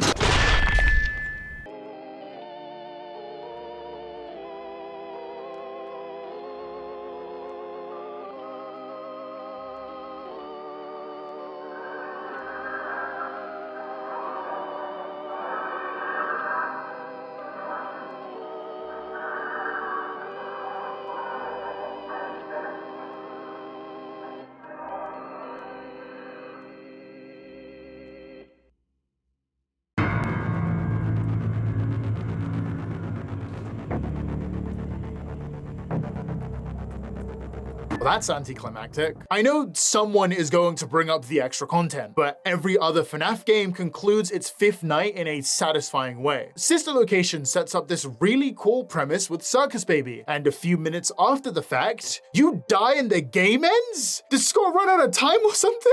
I think the big reveal of a bunch of animatronics wearing you like a costume to be a very cool concept. But there was almost no build up and then the game ends. I straight up didn't think I actually died here because it was such a flip from the relatively good pacing of the game. This is where the custom night endings come into effect and where we saw the visuals for Circus Baby's origin. After beating specific modes, you are given a new ending that has become famous for FNAF fans. You see the person the animatronics are wearing walking through town and having a great old time. But every day, his skin and hair deteriorate more and more. His neighbors are horrified at his transformation until he starts to... Wait, what? Is that the fucking purple guy? Father, it's me, Michael. I did it. I found it. It was right where you said it would be. They were all there. They didn't recognize me at first, but then they thought I was you. And I found her. I put her back together, just like you asked me to. She's free now. But something is wrong with me. I should be dead, but I'm not. I've been living in shadows. There is only one thing left for me to do now. I'm going to come find you. I'm going to come find you.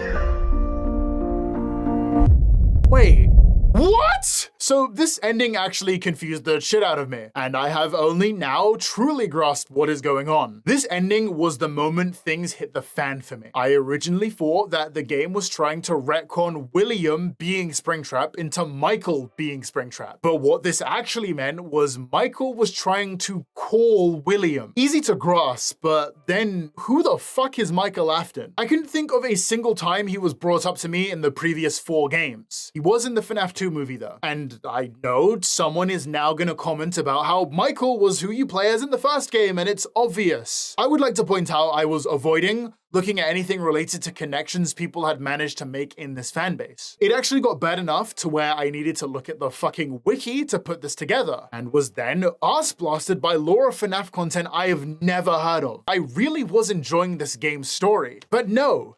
There is no way to figure out that Michael Afton is even real until this moment. And I think I hate that. I wish I could believe that this Michael character was always supposed to be a part of the story. But that wouldn't make sense because surely someone would have said his fucking name? This totally sinks this game's original ending. Circus Baby is a great character to end this story because she doesn't break anything that was already part of the game's history. She does later, but that's not important. The concept of animatronics walking in the real world is enough for like 20 games. Imagine how cool it would have been to play as Michael or against him. Because he's human, he'd be able to do things that previous animatronics couldn't. But that's thrown out the window immediately because the animatronics leave Michael's body. Imagine throwing away a concept that good for more Springtrap sequel wanking. It's actually insane how badly these extra endings undermine everything this game set up. I wanted to move on, but it's actually burning me more and more the more I talk about it. As I said earlier, I watched the FNAF 2 movie while making this, and when Michael showed up, my theater broke out into a legitimate cheer, like when Andrew Garfield appeared in No Way Home. I'd say that's a good comparison for people who don't know anything about FNAF. That moment in No Way Home works because a lot of people know and like Andrew Garfield's Spider-Man. He's my favorite live-action Spider-Man. Now, imagine a timeline where those movies never got made, and Andrew Garfield still shows up, and then he says something like, "Hello, it's me, Andrew Garfield from Amazing Spider-Man." And you want to know the funniest part about all of this? This is only the tip of the surface in terms of weird retcons. The memory discs that change the animatronic into a different form through fucking mindfuckery. They're not. That isn't what they look like. That's just what your mind makes them look like. It's a little circular disc inside of them that does it. FNAF 4 does happen, but it's not in a dream, even though for the first 4 games, their dream theory was real, because there's a game theory where Scott Cawthon is talking to them through one of his websites, where one of 2 things he says is, in the FNAF 4 minigame, why was the figurine toy Chica missing her beak? And another one is, what is seen as shadows is easily misunderstood in the mind of a child. Scott Cawthon was trying to get them to believe that FNAF 4 and everything besides it was a dream. This got retconned in the next fucking game. I'm sure for a lot of you, this is the moment you've been waiting for. But for me, this is maybe the top 5 worst nights of my entire life. It was very convoluted, retrospect. No, it wasn't no reason. You wanna know why? It's because he wanted to sell more books. This totally broke me. Scott Cawthon quite literally exploded his own lore for the love of the game. All of the cool analysis that I gave for these games basically means nothing, especially 4. That game now sits in this weird Schrodinger's canon where everything I said is both correct and incorrect at the same time. Remember all of the time I spent tying the game's mechanics to the frantic behavior of a small child? You know how all of the nightmare animatronics were in his head and that being obvious by thinking about it for maybe 5 seconds? Like Foxy turning into a plushie after locking the closet doors for long enough? Well, let me tell you a funny little secret. Five Nights at Freddy's also had these books coming out on the side, and they were originally non-canon. Now, this made sense considering how world-breaking some of these books are for the series. The books are now canon. So the very understandable plot of FNAF 4 now turns into an extremely overcomplicated mindfuck. The character you play as in this game is supposed to be one of William's kids, and I'll get into how that also fucks things later. But now, due to a story called Dittophobia, you are no longer playing as William's kid. You are now playing as some kid called Rory. It doesn't just stop there,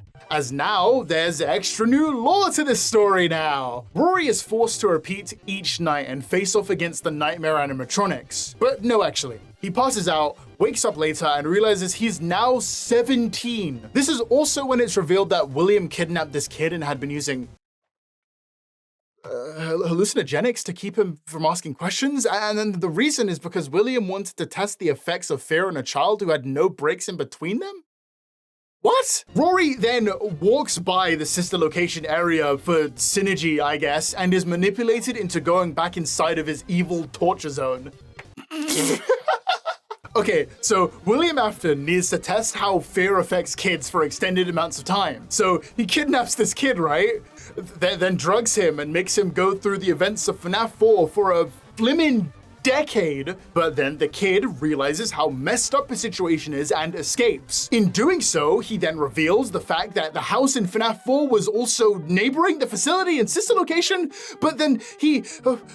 Wait, I think I'm having a nosebleed. Okay, so there are 3 books, right? There's the Ditophobia that has the point of FNAF 4 is that the kid that you're playing as is not William Afton's kid. It's Rory, and he's 10 years in a story, and he's just gotten out now, and it's really important. It's important for my video. I have never seen a writer who has managed to make everything make sense for 3 of his games purposely fuck everything up with a kidnapping and drugging plotline that just needs you to know that it's actually connected to sister location, guys. So all of that analysis I did for this game was worthless. I like the fact that this game all takes place inside of this kid's nightmares as a trauma response, but I guess this convoluted mess is okay too. I don't even know what to compare this to because I have never seen something like this happen. Imagine watching this video and reaching whatever conclusion you end up reaching, and then 8 years later, I come in and make another video about this video saying, oh, no, this wasn't a video about my thoughts on the FNAF series, but a deep discussion of the very soul of a game that I had been preparing for 10 years. And this was always the case because I plan for every single video that ever releases on this channel. So actually,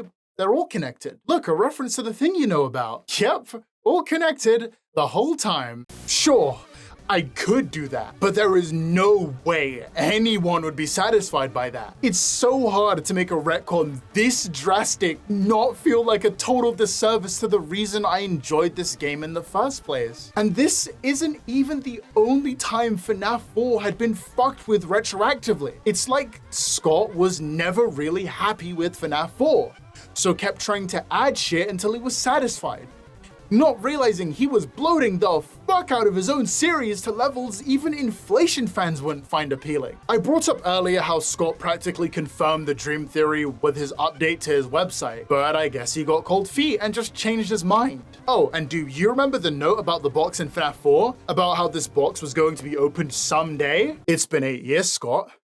What's in the box? What's in the fucking box? Sister Location really did mark a major change in FNAF. These games became popular because they were scary and had a bit of complicated lore that people needed to piece together. But there's usually an ending in sight. These 4 were trying to tell you a story with an ending. But now,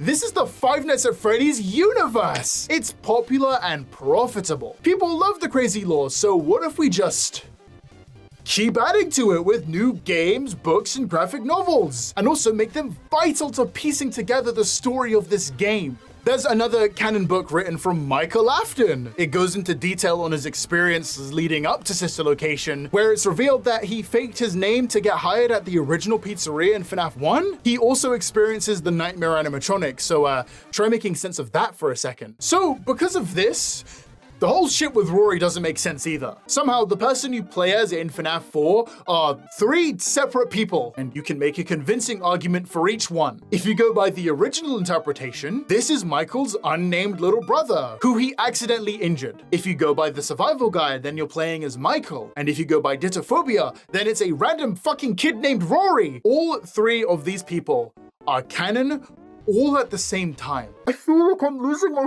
fucking mind. Do you want to know how kids and spirits get stuck inside animatronics? You didn't just assume it was some spiritual shit and was fine suspending your disbelief for that? Well, fuck you. Fuck everyone.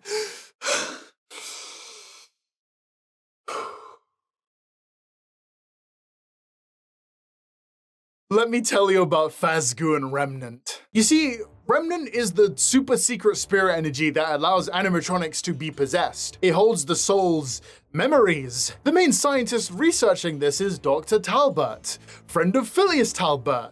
Who are these people? You're asking the wrong guy. Fazgoo? Well, it's the strange goo that you must put a part of yourself into, but the primary kid makes a mistake and it turns into this blob and this was supposed to be a 40-minute video.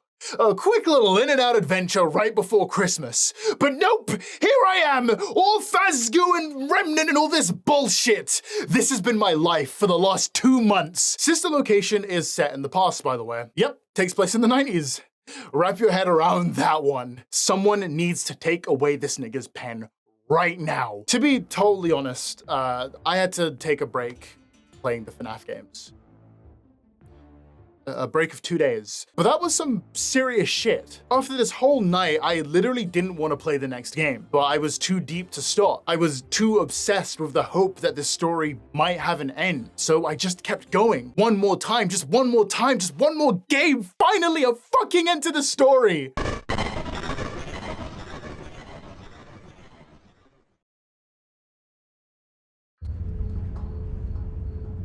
This is the last flippin' one. Freddy Fazbear's Pizzeria Simulator, also known as FNAF 6, also known as, seriously guys, the story ends here, is the final part of the main story of this series of games, attempting to tie up all loose ends that Sister Location had introduced. The ultra mega super finale of the Afton family melodrama. Now, after 3 and 4 claimed to do the same thing, I was reasonably skeptical. I was worried this game would end and I would feel disappointed and that would then echo throughout this entire video. But to its credit, Scott has surprised me many times throughout my week-long binge of these games. There was a massive part of me who legitimately believed he could nail the landing. What is this?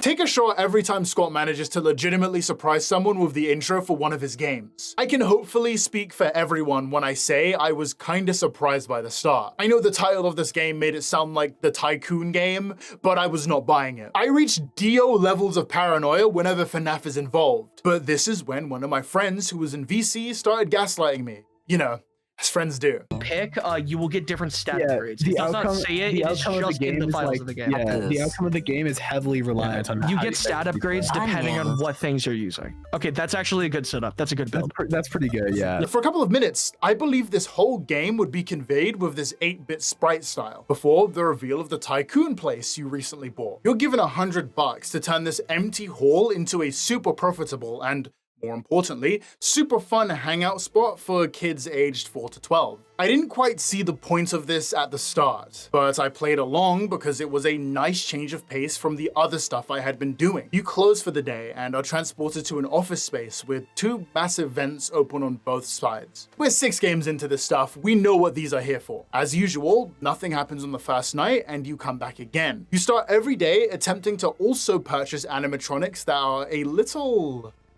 familiar. I also want to quickly talk about Springtrap's new design. I don't like it. It's like he was turned into a twink and then also faced twink death off screen. Also, his forehead is almost as massive as mine, which is not a good thing at all. Anyhow, if you buy these animatronics, they will appear in your vents after that point. If you're playing with common sense, then 1 animatronic would be added every night. But I don't have that. So even after my friends warned me, I did 2 things that legitimately kill your save.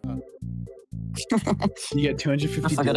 Wait, hold on. Should we explain this? No. Well, no, I don't want to do it. Fuck it, whatever. This would be liable. Yeah, I'm a good Run, guy. Ender. Oh. Do not do that. Do not do that. Do not do that. Do not get it. Do not get it. Do not get it. Do not get it. Down, bro. $200 down. That's pretty good. I mean, that's pretty good. True. You're not getting bad. You're getting Not bad if you're as cracked as me, but then there was the money from those ads. You see, those ads play at your computer at night, and I know this doesn't sound bad, so let me explain how these nights work. Those 2 icons at the bottom are your cooling and power. You need your power on at the bare minimum to finish a night. However, these 2 also make noises that attract animatronics to your vents, and depending on how much noise is being made, there's a percentage chance you get jump scared. Just turn off the fan, right? Well, that overheats your room, and if you hit a certain temperature, then you lose games. Also, one of your tasks for this night is to print out flyers, and they make a shit ton of noise. And then the ad keeps you stuck watching it for 5 seconds, and I'm dead. Yep, that one was all on me. Okay, there are a couple ways you can do motion detection. No. Come on, hey, bro. Orange, how do you feel knowing you've immediately fucked yourself over? Because of a fucking ad? But you made it. You could play Oh, I'm cooked. Just do it, bro. Okay. If you point flashlight at him, My game just crashed. Right, okay. If a deal is too good to be true, then it probably is. Sun Tzu. Also, restart your game, bruh. I literally made the game harder for myself by having extra animatronics to deal with by buying things on discounts, and an uncontrollable stun to deal with, so now I need to introduce you all to the optimized FNAF 6 strats. You could do the easy route and not collect animatronics, but you'll get a lukewarm ending to match that. So let's get the true ending with industry-approved, blockchain-matched, algorithm-destroying FNAF 6 hacks. Step uno. Buy the duck hunt and basketball mini-games. Fail at the basketball one and sheepishly start playing the duck hunt one until you can afford a group of animatronics. Get your massive payout for having the whole group on stage and then buy the Midnight Motorist game. Now run through the 90s and rack up those big bucks and do the same thing over and over again with newer, better animatronics. Keep going until you run out of tokens. See, something you probably shouldn't. And then get all of the upgrades you can to make your PC as quiet as possible. Once you do that, you might just be ready for this game. Except that was a test and you failed, you donut! You absolutely need to play through specific games to get the full story of what happened to the original kids who became the first animatronics. So, the Midnight Motorist one reveals some interesting lore about William and Michael. This is also where I can talk about the Mustard Man. I also think this game is diegetic and that the guy you're playing as is Mustard Man, speeding down a highway, breaking a million different traffic laws to be an abusive dad. I sounded way too giddy saying that. He drives up to a place called Junior's and is shooed away like it's a common occurrence. He then drives home and Yomi Hustle walks in on someone watching TV and telling him to leave someone alone. Mustard Man doesn't listen and finds out his child ran away from home. So the Mustard Man is William Afton because come on, this franchise would not introduce another new character in this game alone just to take focus away from the other things Scott hasn't written conclusions for. It is incredibly funny to me that William isn't the purple guy in this game. If you wanted a perfect example of how inconsistent the FNAF lore is, then here you go. The man is a color, and now he's not the color. The people trying to piece all of this lore together deserve a fucking medal, dude. Messing around with the marionette gives you its backstory. Remember an hour and 28 amount of minutes ago when I said this cutscene would be super important? Here it is. This also then officially marks the marionette as the first animatronic that absorbed a kid's remnant, dying in its own arms in the rain. This minigame is also really fucked because it is treated like you're doing something super fun by hiding in a present and waiting for a specific child with a unique armband to reveal themselves. It also then makes me question William. Why would he go after a specific kid? He literally drives up to stab her and then leaves. This man is such a piece of shit. The other minigame, you know, the one I was Twitch acting on? Nothing's here. That's the way, that was the way you're supposed to go! Oh shit! Shit! No! God damn it! That's alright. Shit. Yeah, that one reveals how Chica died. The implication here is that William killed her pet in order to lure her to a secluded area. This one is also kinda scary with the random flashes of William in a Springtrap suit stalking the girl. It ends with him luring her away to do what we all don't want to talk about. I love this characterization for William so much. I think he's at his best when these games don't shy away from how much this man used his power as an adult to ruin these kids' lives. He drives up to this store to slime this kid out and then just leaves. He tricks someone into a secluded area by leveraging her dead pet. But when he runs into an adult, someone with the same level of power as him, he backs off immediately and tries to take out his anger on another child. Everything he does makes you hate him, and I love that. He has no redeeming qualities, and he doesn't need to. I would love to focus on William Afton as a character more, but I actually need to get through this night so the video can end. So it's finally time to talk about the gameplay. So this game feels like a mixture of everything we've seen before. The office of the first and second games, the run-ending loading from 3, the audio cues being a major mechanic from 4, and talking animatronics from 5. It's the Sonic Generations of can't keep making Sonic references, man. There are other games, you loser. This game is like a casserole of all of the games, and I don't like it that much. Mainly the audio cues. I think the ones in 4 are peak, but this one kind of fails because they are a lot harder to tell apart. You open a door in 4 and you can tell when there's an animatronic breathing. In Pizzeria Sim, you hear rustling on whatever side you're about to get jumped on. But then you also hear the exact same sound but slightly louder if they're really close, and then hear it again if they are leaving you alone. That's really confusing. Doubly so when there are more than 10 sounds you can hear when an animatronic is coming close to you. I guess I should say decably instead. Haha. It's times 10, by the way. I had multiple moments where I was really trying to hear an animatronic and got very confused when I died shortly after. The animatronics also have dialogue in the vents, which is a lot easier to hear, but then it's too easy. It doesn't work for me. But come here. Okay. Look at me. Tell me which one of these means there's an animatronic next to you.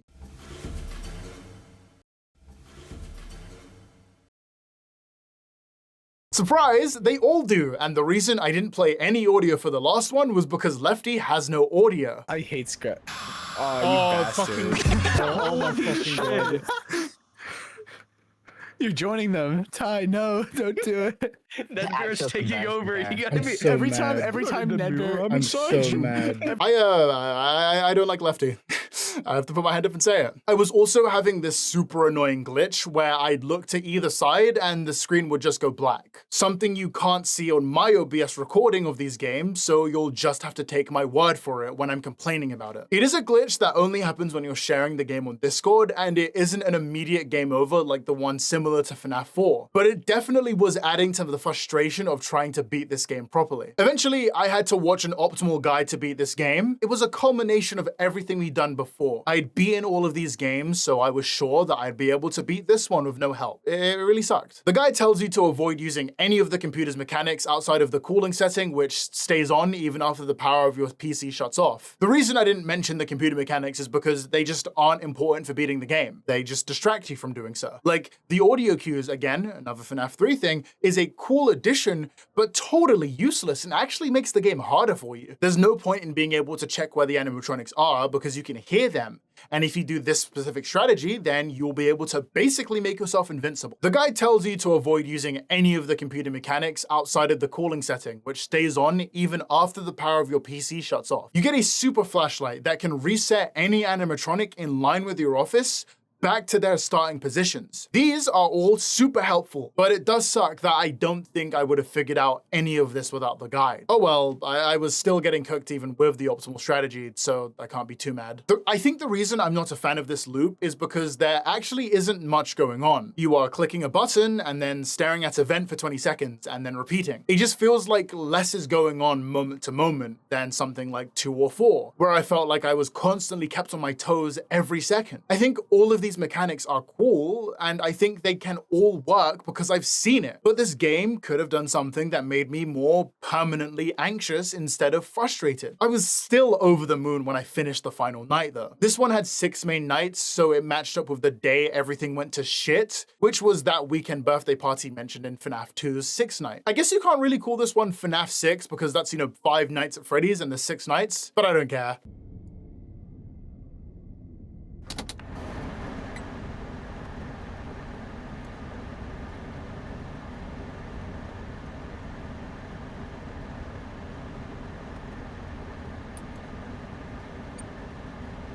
Yes! Let's fucking go! Let's fucking go! No. This was a gift for us. You gathered them all together in one place, just like he asked you to. All of those little souls in one place, just for us. A gift. Now we can do what we were created to do. And be complete. I will make you proud, Daddy. Watch, listen, and be full. Connection terminated. I'm sorry to interrupt you, Elizabeth, if you still even remember that name, but I'm afraid you've been misinformed. You are not here to receive a gift, nor have you been called here by the individual you assume although you have indeed been called. You have all been called here, into a labyrinth of sounds and smells, misdirection and misfortune. A labyrinth with no exit, a maze with no prize. You don't even realize that you are trapped. Your lust for blood has driven you in endless circles, chasing the cries of children in some unseen chamber, always seeming so near, yet somehow out of reach. But you will never find them. None of you will. This is where your story ends. And to you, my brave volunteer, who somehow found this job listing not intended for you. Although there was a way out planned for you, I have a feeling that's not what you want. I have a feeling that you are right where you want to be. I am remaining as well. I am nearby. This place will not be remembered, and the memory of everything that started this can finally begin to fade away, as the agony of every tragedy should. And to you monsters trapped in the corridors, be still, and give up your spirits. They don't belong to you. For most of you, I believe there is peace, and perhaps more, waiting for you after the smoke clears. Although for one of you, the darkest pit of hell has opened to swallow you whole. So don't keep the devil waiting, friend. My daughter, if you can hear me, I knew you would return as well. It's in your nature to protect the innocent. I'm sorry that on that day, the day you were shut out and left to die, no one was there to lift you up into their arms the way you lifted others into yours. And then, what became of you? I should have known you wouldn't be content to disappear. Not my daughter. I couldn't save you then, so let me save you now. It's time to rest, for you, and for those you have carried in your arms. This ends, for all of us, in communication.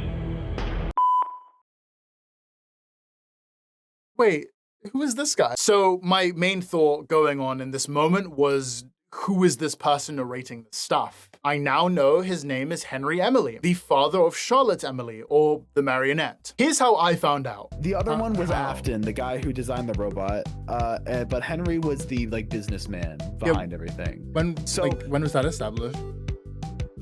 It started in the books. I wish I captured my expression at this point because I was actually stomached from hearing this. I originally thought Henry Emily was just a character who was introduced in this moment, and I was not happy about that. But I was later told that Henry Emily is a character who had been introduced in other games. He was mentioned in FNAF 2. I spent hours looking for this, but couldn't find it. The reference in question is Phone Guy reaching out to the original owner of the pizzeria, which you could just assume was Michael.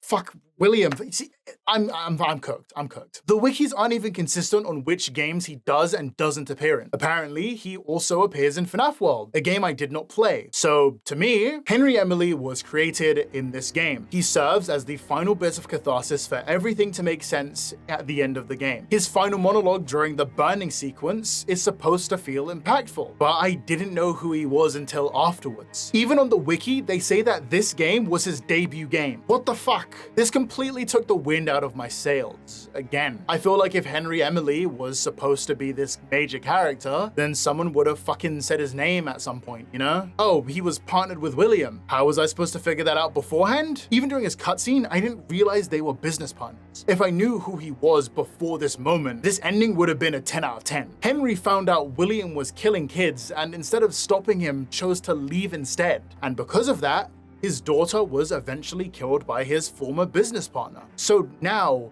years after the fact, he somehow figured out Springtrap was William and has managed to pull everyone into one place for him to burn everything to the ground, to finally put an end to an over 40-year-old story. It's metal as hell. After getting that context, the ending was cool, but there is that constant feeling that I was kind of cheated out of really getting it. I think the ending is fine. It's about as satisfying as the reveal of Henry Emily could be, considering the fact that this is his first game appearance. It's also a perfect way to end everything, having it burn to ash so there are no traces of any of it left. It's an ending worthy of what FNAF became. After everything that's happened, you're probably wondering, with 6 games down and many words said, what is Tyboard Orange's final conclusion on the FNAF series as a whole? Well, I've been a fan for maybe 2 months, so I don't know if I have the grounds to really say anything, but I prefer the old games. I think they were higher quality, simple, and somehow very complicated all at the same time. They were scary,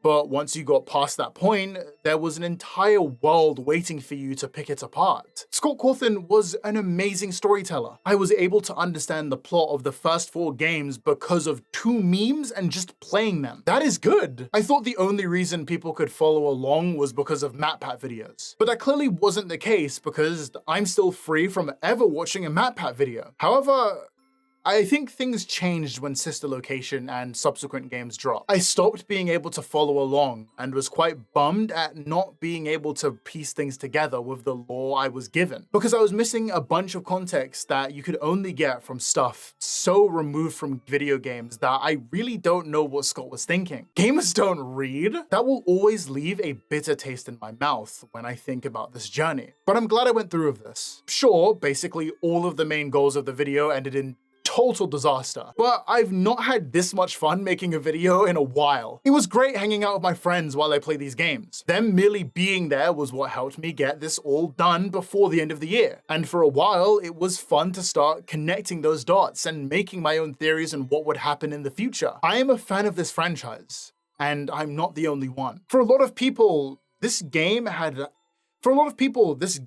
had them in a vice grip. Thousands of people think about this game every single day, hoping to piece together this colossal story. And I think that's fucking awesome. Sure, I didn't take the plunge and read all of the canon material, but other people have and shared their discoveries on YouTube for my casual ass to watch. And I think that means something. This was a 3-hour game released in 2014. In 2025, 11 years later, it has 2 theatrical movies, a bazillion games, over 50 books, millions of hours worth of YouTube videos with the series as a focus, and has kickstarted trends and people's livelihoods. It's something that could have only worked in that moment, when the World Wide Web was super accessible. FNAF is as popular as it is because it's FNAF, and I would rather someone try and do something different than conform to what everyone else is doing. Oh, maybe not that one. Hope you all have a good one. Friends, this is the end of the longest video on my channel, beating my previous longest video that I just released. If you've made it this far, comment something like, "Great video, but was the live reenactment of William's death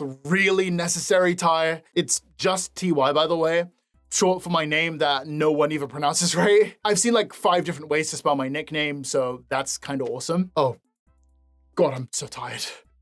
You know, I thought I would struggle to make this video even hit an hour. Oh, I wouldn't have that much to say. It'll be a quick 40-minute adventure.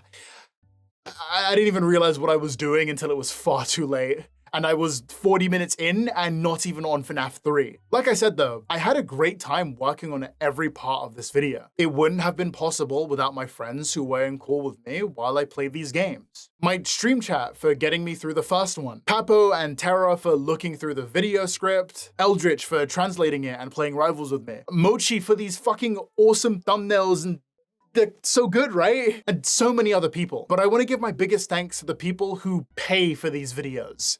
The real heroes. Arizumi, Doob, Orin Heron, I hope I'm pronouncing these correctly, Luxo, Punas, Onion, Chromatic Aberrant, Nekocho Official, Obscuroni, and Israfel. Oh, and obviously my first YouTube member, what?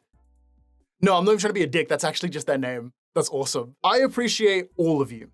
Even the freeloaders. That's not gonna go well, I'm sorry. I really hope you all have a wonderful day. I'd say I'm gonna take a break, but I'm pretty sure I'm literally writing another video while editing this one. So look forward to that whenever it's out. Anyhow, that's it from me. Thanks for getting through this huge yap session. Have a good day / afternoon / evening / night. See ya, lads.